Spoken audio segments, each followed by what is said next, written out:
हरिपाल नाम के एक महान भागवत हुए हैं। इन्होंने अपने गुरुजनों से पूछा कि भगवत प्राप्ति का सरल उपाय क्या है। तो ये सिद्ध बात है, गृहस्थी में विविध साधनाएं नहीं हो सकती। यम नियम आसन प्राणायाम प्रत्याहार ध्यान धारणा समाधि सब बड़े कठिन, ब्रह्म ज्ञान बड़ा कठिन। अरे गृह कारज नाना जंजाला ते अति दुर्गम शैल विशाला, यही सर आवत अति कठिनाई राम कृपा बिनु आए न जाए।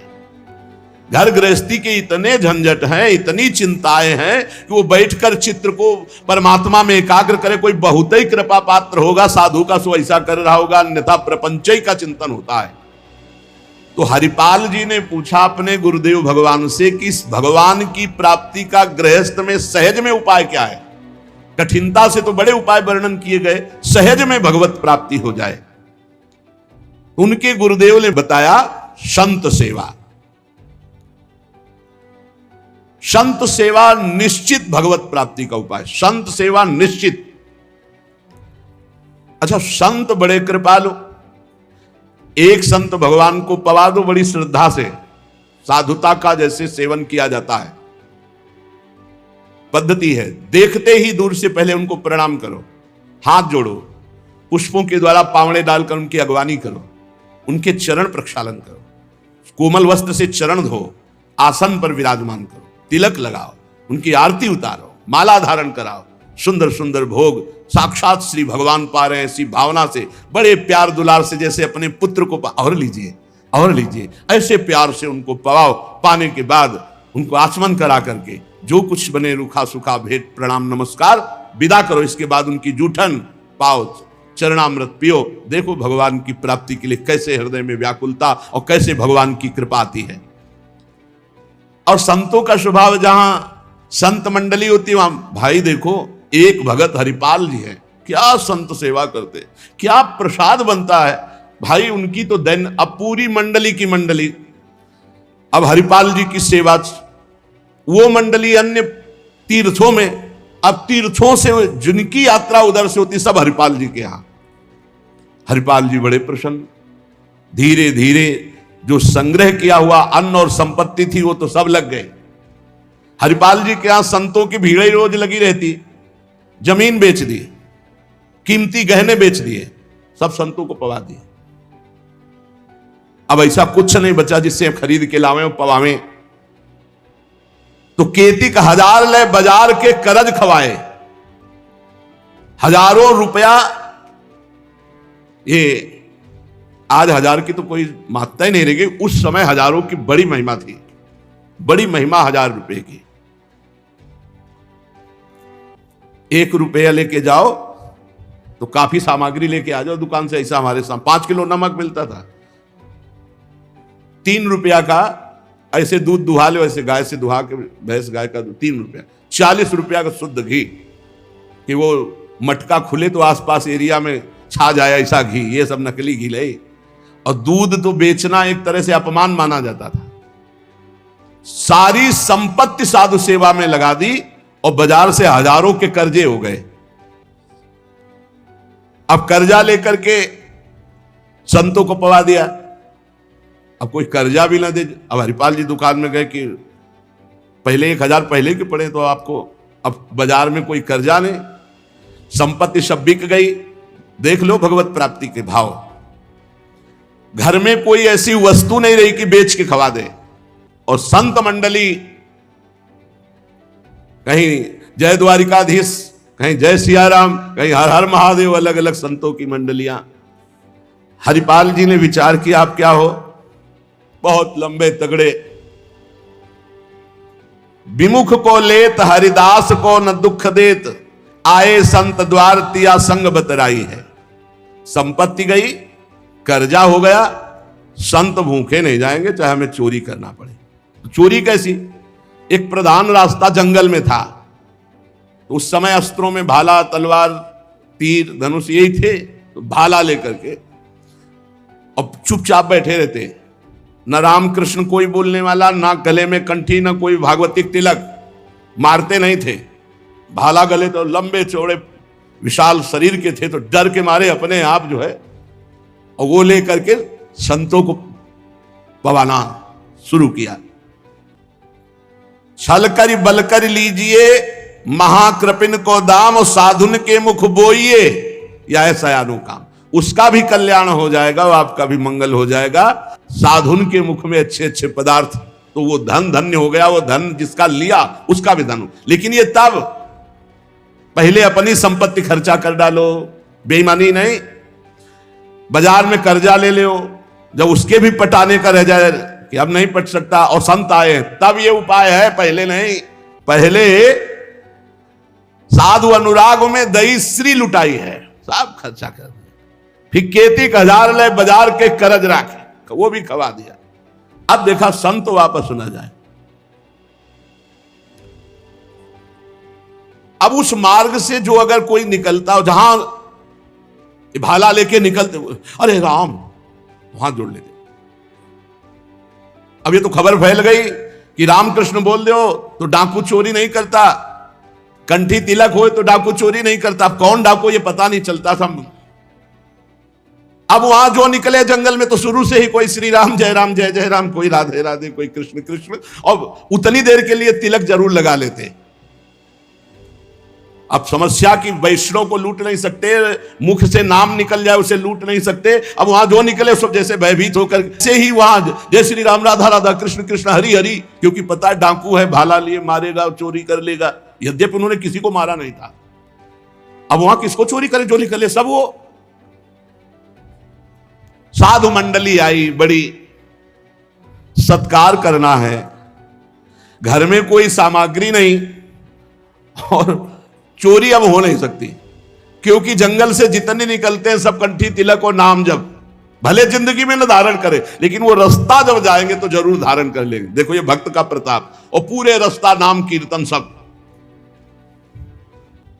हरिपाल जी अपनी पत्नी से कहा, आज तो बड़े भाग्य, इतने संत घर में पधारे, पर भोजन की तो कोई व्यवस्था ना बाजार से हो सकती है, ना हमारे पास कुछ रह गया है।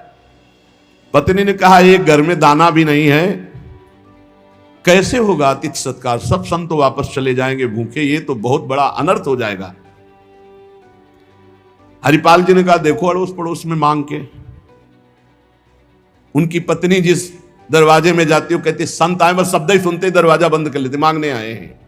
पहले कले गए, अभी वापस दिया नहीं, फिर मांगने आए। अब वापस पत्नी आ गई, हरिपाल जी से कहा, दाना नहीं मिला है। आपके व्यवहार का ऐसा प्रताप फैल गया है कि देखते ही दरवाजा बंद हो जाता है। हरिपाल जी ने कहा, भगवान ही का सहारा है, उन्हीं का स्मरण करते हैं। और अंदर ही अंदर की देखो, गुरुदेव भगवान ने कहा था साधु सेवा से भगवान की प्राप्ति होती हुई, तो प्रभु आप मिलो ना मिलो, लेकिन आज संत हमारे यहां से भूखे वापस नहीं जाना चाहिए। प्रभु कोई हमें उपाय नहीं सुहाई दे रहा। तो बैठे कृष्ण रुक्मिणी महल तहां सोच पर्यो, हरियो मन साधु सेवा, तो साहू रूप कियो है। हरिपाल जी की पुकार और भगवान का लीला विहार शुरू। बढ़िया रत्नों से जटित मुकुट, कुंडल, करधनी, बाजूबंद, कंकण सब धारण। रुक्मिणी जी का जय जय, अपने ही हाथ से सब कीमती कीमती आज छांट छांट करके। पूछी चले कहां, कही है हमारो एक भक्त। कहां प्रभु? ये नया नया सब आभूषण दिव्य कीमती श्रृंगार कर। बोले एक भगत है, आज उसके दर्शन करने जा रहे हैं। दर्शन देने नहीं कहा, दर्शन कर। तो मैं हूं, आऊं? बोले हाँ आओ, क्योंकि हमसे ज्यादा श्रृंगार तो आप धारण करेंगी। आओ आए जहां पूछ लियो है। रुक्मिणी जी ने कहा, प्रभु जिन ऐसे महाभागवत के आप दर्शन करने जा रहे हैं, मैं भी दर्शन करने चल। बोले बिल्कुल बिल्कुल, आज तो हम जरूर ले चलेंगे, पर देखो बढ़िया से बढ़िया पूरा श्रृंगार कर लो। रुक्मिणी जी ने, और उन श्रृंगार, प्रभु से ज्यादा रुक्मिणी जी का श्रृंगार, वैसे भी पुरुष से ज्यादा श्रृंगार माताओं बहनों का होता है। अब उन्होंने देखा कि जब इतना महान भगत है कि प्रभु सब कीमती, तो और बढ़िया बढ़िया हार और सब। प्रभु और रुक्मिणी जी ने, प्रभु ने कहा एक बात है, कोई भी भगवत चर्चा नहीं करनी, कोई भी भगवत चिन्ह नहीं धारण करना। और प्रभु ऐसे कैसे भक्त के पास जा रहे हो कि जो भगवत चिन्ह से विरोध करता है, भगवत चर्चा से विरोध करता है? बोले हम जो कहें वो मान लो। रस्ते में कोई भगवत चर्चा, कोई भगवत नाम, कोई भगवत चिन्ह, सब संसारी आभूषण, सब। प्रभु कैसा भगत है आपका? बोले बहुत उच्च कोटि का। दर्शन से निहाल हो जाओ कि ऐसे भक्त का कभी दर्शन नहीं हुआ होगा। रुक्मिणी जी तैयार हुई, भगवान तैयार हुए और हरिपाल जी के द्वारे पे आए। अजू मग चले जात बड़ो उत्पात मधि, को पहुंचावे देवो ले रुपया दियो है। करो समाधान संत मैं लिवाए जाऊं, इन्हें लाई वनमाज देखी बहुधन जियो है। भगवान स्वयं गए और हरिपाल जी को बुलवाया गांव के बाहर और कहा भाई सुनो, सुनते हैं जंगल में कोई चोर लगता है, हम दोनों सेठ हैं, सेठ सेठाइन, ये ले स्वर्ण की एक मुहर, हमें पूरा रास्ता पार कर दो। भगवान जैसे मरते को पानी मिल जाए ऐसे ऐसे आपने संत वापस, मन में सोचा संत वापस चले जाएंगे। और गौर से देखा गले में कोई तुलसी नहीं, कोई भागवतिक चिन्ह नहीं, और मार पूरा सब श्रृंगार से। बोले भगवान आज तो बरस पड़े, आज खूब संत सेवा होगी। बोले मुहर देव या ना देव, हम आपको पार कर देंगे जंगल में। जगत रूपी जंगल से पार करने वाले भगवान को हरिपाल जी कह रहे हम पार कर देंगे आपको, क्योंकि नजर गई ना एक से एक कीमती रत्न। बोले महीनों संत सेवा चलेगी। हरिपाल जी से बातचीत कर रहे कि कहीं शंका ना हो जाए। बोले अमुक शहर जा रहा हूं, हमारा बड़ा व्यापार चलता है, तुमको 1 रुपया तो देंगे ही, पर सुरक्षित हमें पहुंचा दो। ये ले। वो दौड़ करके कहा रुको, अपनी पत्नी से कहा 1 रुपया का जाओ, स्वर्ण का है, कुछ जलपान लाओ, संतों को पवाओ, भोजन की व्यवस्था रास्ते में हम कर लेंगे, बाल भोग कराओ, संतों का समाधान बाल भोग कराओ। राजभोग की व्यवस्था में भी सेठ सेठाइन हैं, बड़े भोले हैं, बड़े प्रसन्न हुए, मानो प्राणों का संचार आ गया संत सेवा में। रुक्मिणी जी ये रहस्य नहीं समझ पा रहे कि कह रहे हैं जंगल पार कर देते, कह रहे हैं हमको डर लग रहा है कि कोई हमें लूट न ले, और जंगल हो 1 रुपया दिया उसको स्वर्ण का कि भाई पार। और रुक्मिणी जी ने कहा कि प्रभु किसी के रक्षा की, भगवान ने कहा था प्रश्न कोई करना नहीं है। अरे कौमुद की गदा सुदर्शन चक्र सब एक आदमी का सहारा आप ले। रुक्मिणी जी ने प्रभु आप काम कहा था,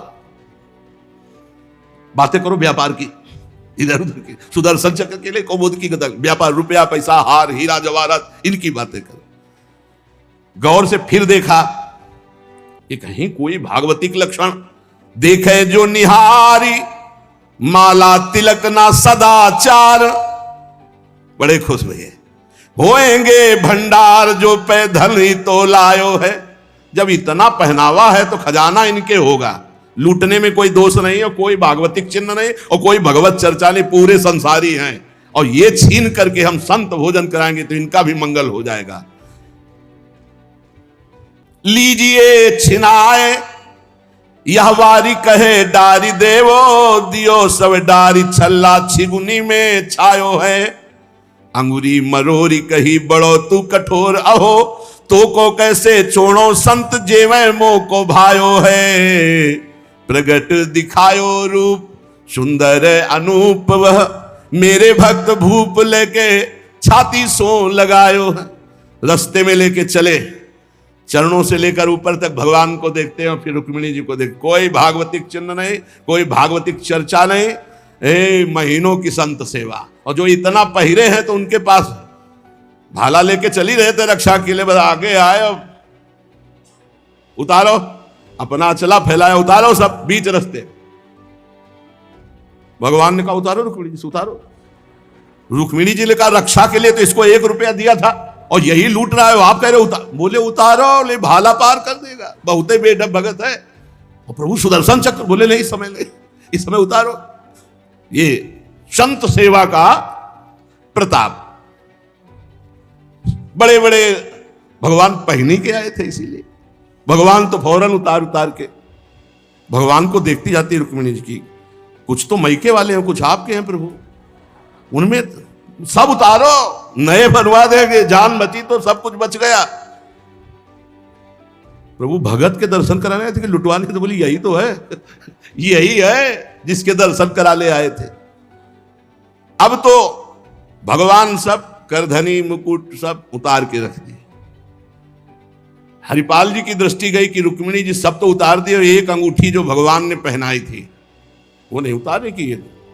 अरे लाओ, इतने में कितने संत भोजन पाएंगे, ऐसे प्रगट बोले, इतने में कितने संतों का भोजन होगा। और अंगूरी पकड़ के रुक्मिणी जी नाराज, भगवान ने कहा चुप रहो, जैसा कहे वैसा कर दो, हम थोड़ी बुला के लाए, तुम कहती थी कि हम भगत दर्शन करेंगे तो करो दर्शन भगत के। हम कहा होता और आपको फिर बुला के लाए होते तो ये होता कि प्रभु आप ही तो उत्साह करके आई हो।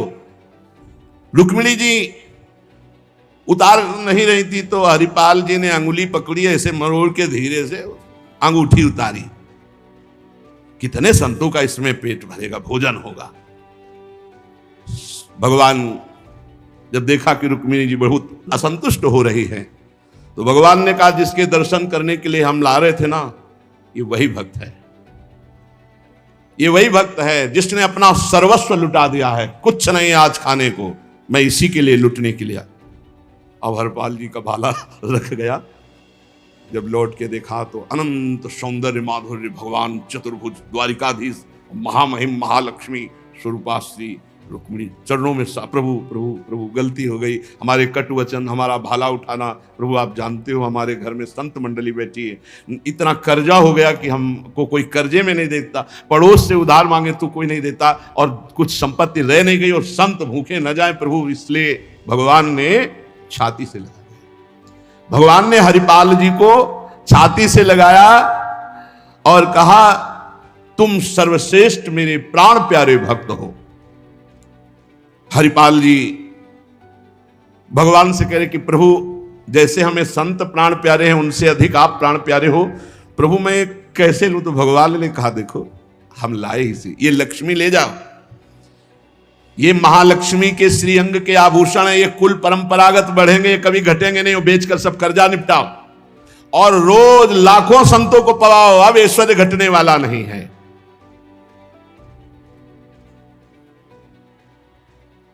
भगवान से कहा प्रभु ये घटना किसी से मत कहना, नहीं तो सब भक्त जो है यही कहेंगे कि इतना दुलार भगवान को किया जाता है, भक्तजन करते हो, ये भाला दिखा के लूट लिया। तो भगवान ने कहा डरो मत, ये चर्चा अगर कोई सुनेगा भी तो तुम्हें आदर्श मानकर संत सेवा करके मेरी प्राप्ति का उपाय सोचेगा, ना कि तुम में दोष दर्शन करेगा। भगवान के दर्शन के पश्चात हरिपाल जी ने कहा प्रभु जब आए गए हो तो लगे हाथ भंडारे पाके जाओ।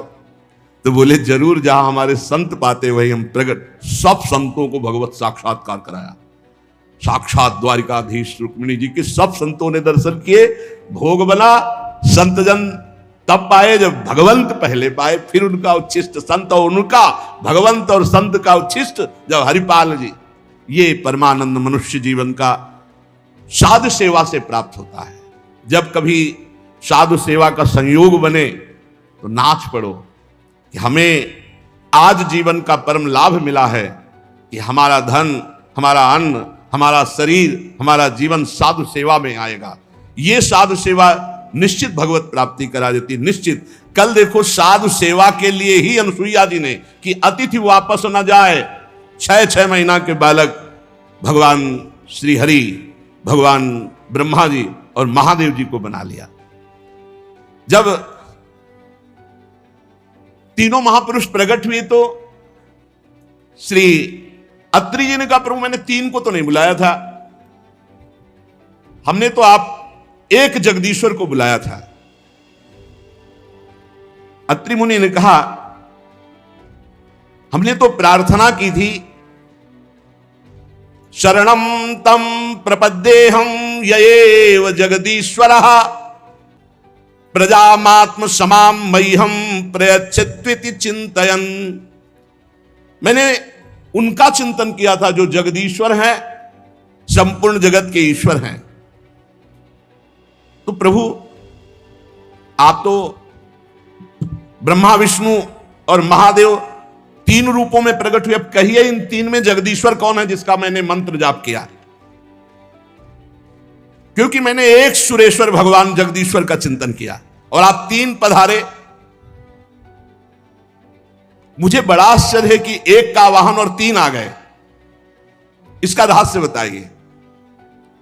अत्रि मुनि के वचन सुनकर तीनों भगवत स्वरूप हंस दिए और सुमधुर वाणी में कहा, ब्रह्मन तुम सत्य संकल्प हो, तुमने जैसा संकल्प किया वही मैंने किया, इसके विपरीत नहीं कर सकता। भक्त मेरा जैसा संकल्प करता मैं वैसा ही, उसके विपरीत नहीं चल सकता। यह बात जरूर पकड़नी चाहिए। जब संत भक्त कोई वार्ता करने तो बहुत एकांत भाव से सुनो, क्योंकि भगवान अपनी बात भले लेकिन भक्त की बात नहीं, अपनों परण विसार भगत को पूर्व परण निभाऊं। भगवान कह रहे तुम सत्य संकल्प और मेरा भक्त जैसा चिंतन करता मैं वैसा ही।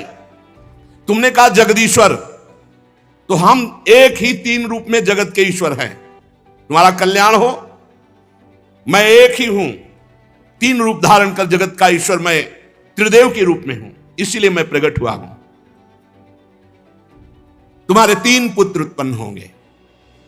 भगवान अत्रि जी और अनुसुईया जी से पूजित हुए और तीन पुत्र रूप में ब्रह्मा जी के अंश से चंद्रमा मुनि, भगवान विष्णु के श्रीहरि के अंश से योगवेत्ता अवधूत शिरोमणि दत्तात्रेय जी और महादेव जी के अंश से महर्षि दुर्वासा जी, ये पुत्र रूप में प्राप्त हुए।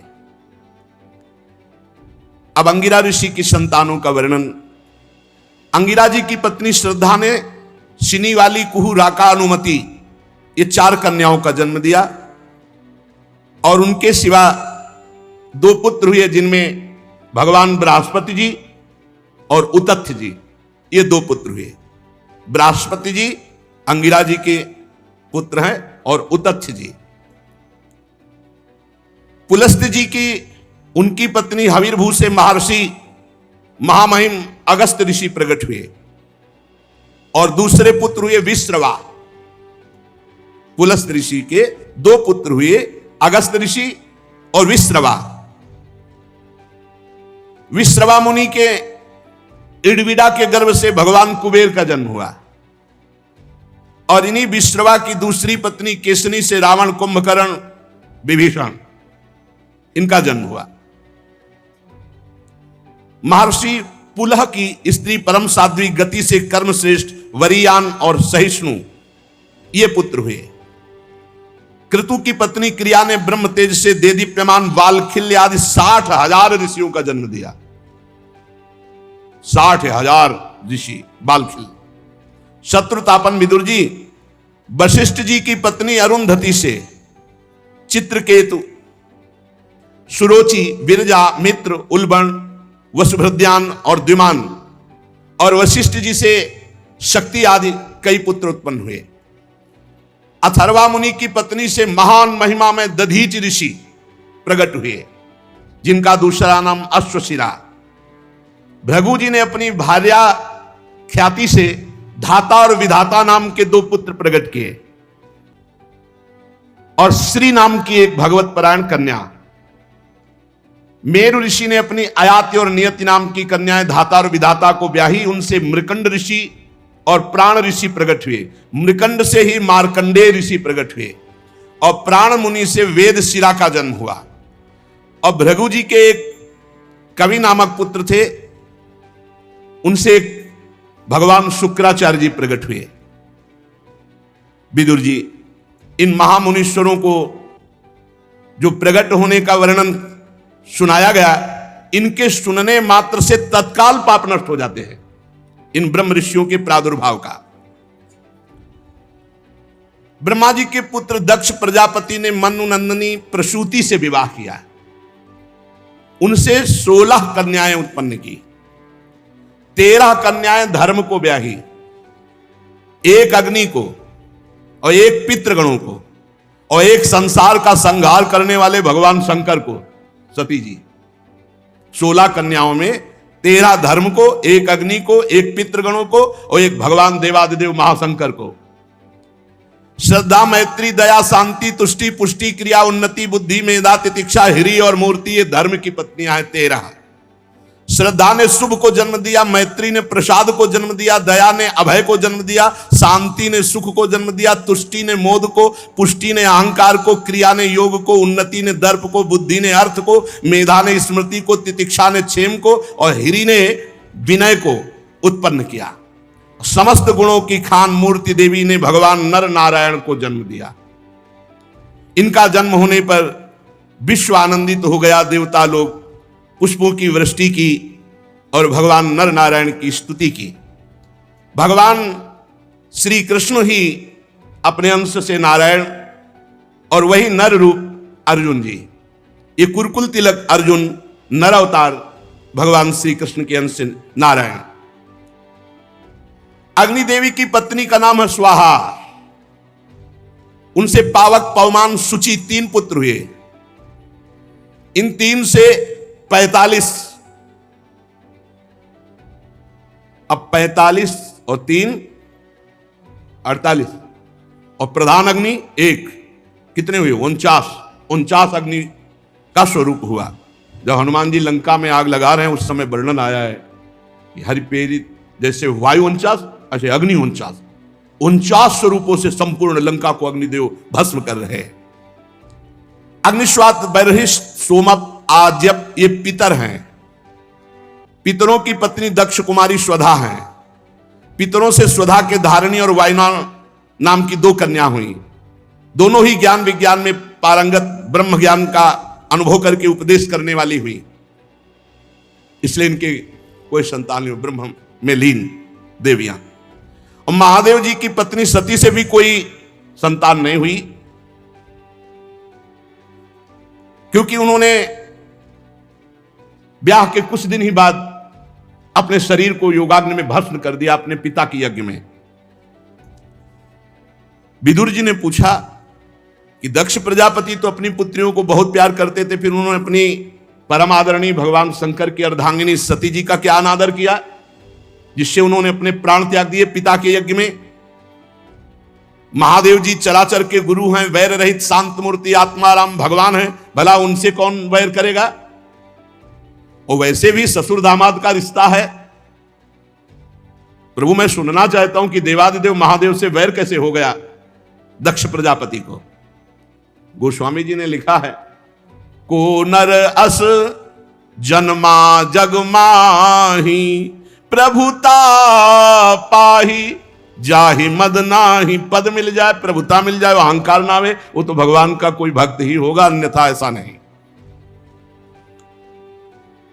एक बार ब्रह्मा जी ने जब इनको प्रजापति पद दिया, बहुत बड़ा पद है, इसके बाद परमेष्ठी पद ही है। सृष्टि में सबसे बड़ा पद है प्रजापति पद, इसके बाद परमेष्ठी पद है।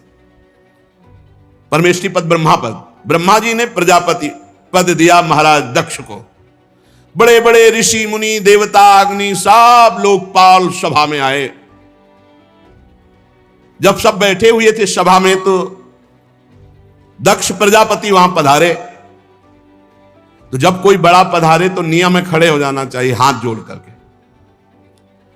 तेज सूर्य के समान गर्व प्रजापति हूं, बड़ी मस्ती से सभा में पधारे, सब खड़े हो गए।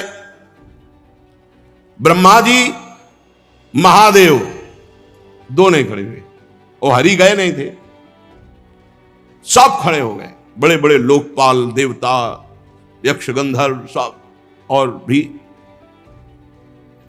सबने प्रणाम किया दक्ष को। दृष्टि गई, खड़ा कौन नहीं होते, 2 ब्रह्मा जी और महादेव। ब्रह्मा जी को देखा तो हाथ जोड़कर प्रणाम किया, क्योंकि परमेष्ठी पद पे है। और जब महादेव जी को देखा तो ना तो देख रहे थे ना सुन रहे थे, बस आंख मूंदे बैठे थे। सभा में बुलाए गए थे तो बैठे थे, अनुचर भी बैठे थे महादेव के। दक्ष का पाला चढ़ गया कि मैं प्रजापति हूं और ससुर भी हूं, ना खड़ा हुआ, ना हाथ जोड़ा, ना प्रणाम किया। ये नहीं जान रहे कि ससुर किसके हो, और ससुर जी समझ ही नहीं पाए, बहुत गड़बड़ हो रहा है।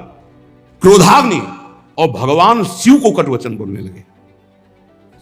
यही अहंकार पद का है। भगवान के ससुर जी हैं भाई, शिव जी के ससुर जी हैं। दक्ष ने कहा, "ए देवताओं, सभासदों, लोकपालों, मेरी बात समझो, मैं कोई नासमझी से नहीं कह रहा हूं, बिल्कुल नासमझी से बोल रहे हैं। मैं कोई द्वेष से नहीं कह रहा हूं, बिल्कुल द्वेष से बोल रहे हैं।" दक्ष जी ने सफाई पेश की। उसे बहुत बड़ा कठोर शब्द बोला, यह अहंकार कुछ भी करवा सकता है। इस समय बुद्धि खराब है दक्ष की, खराब मशीन जो है बहुत धुआं फेंकती है, ये बहुत द्वेष का धुआं निकल रहा है, अहंकार आ गया। रो के चरण पकड़ के जब सती जी का पाणी ग्रहण किया था ना, तो कहा था, प्रभु कहां मैं और कहां मेरी पुत्री और कहां आप स्वीकार कर रहे हैं, ये हमारा अहोभाग्य है। और ऐसा ही है भैया, बहुते गलत बोल रहे गुस्सा में है तो बोल रहे, अहंकार है तो बोल रहे हैं। जैसे भगवान श्री कृष्ण को शिशुपाल बोलता है ना, ऐसे कुछ इस समय दक्ष की हालत है। गृहीत्वा मृग सावाक्ष्याः पाणिं मर्कटलोचनः प्रत्युत्थानाभिवादार्हे वाचाप्यकृत नोचितम। ना खड़ा हुआ, ना हाथ जोड़ा, ना वाणी से सम्मान किया है। मेरी सावित्री सारीखी मृगनयनी पवित्र कन्या का अग्नि और ब्राह्मणों के सामने पाणी ग्रहण किया था। ये मेरे पुत्र के समान है, मेरा दामाद है, इसको खड़े होना चाहिए, हाथ जोड़ना चाहिए, मेरा स्वागत करना चाहिए। परंतु इसने स्वागत की तो बात जाने दो, आंख उठा के भी नहीं देखा। अरे बहुत है, बुरा बोलते चले जा रहे हैं, गुस्सा में है ससुर जी। बोले, अब वो हम तो नहीं बोलेंगे, बोले जो बोले। तभी तो फिर भगवान आगे जो लीला आएगी ना, गर्दन मरोड़ के और बकरे के लगाए, सुकुमारी कन्या का मैंने दान किया, आगे वाले हम शब्द छोड़ दिए। अरे बहुत ही बोलते चले जा रहे हैं, चलो वो छोड़ देते, आगे बोलते हैं। ये प्रेतों का निवास स्थान भयंकर श्मशान में भूत प्रेतों के साथ घूमता रहता है। सिर के बाल बिखेरे, नंग धड़ंग, कभी हंसता कभी रोता, चिता की भस्म लपेटे, मुंडों की माला डाले, हड्डियों का गहना पहने। आगे और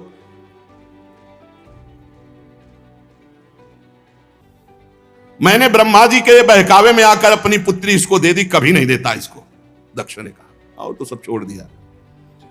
अरे जे ही ऐसा बोले तो भगवान शंकर के पार्षद वहां बैठे हुए थे, नंदेश्वर, और एक से एक तेजस्वी। अब दक्ष से कहा, बस चुप, अब अगला शब्द मत निकालना, मेरे स्वामी शांत बैठे हैं।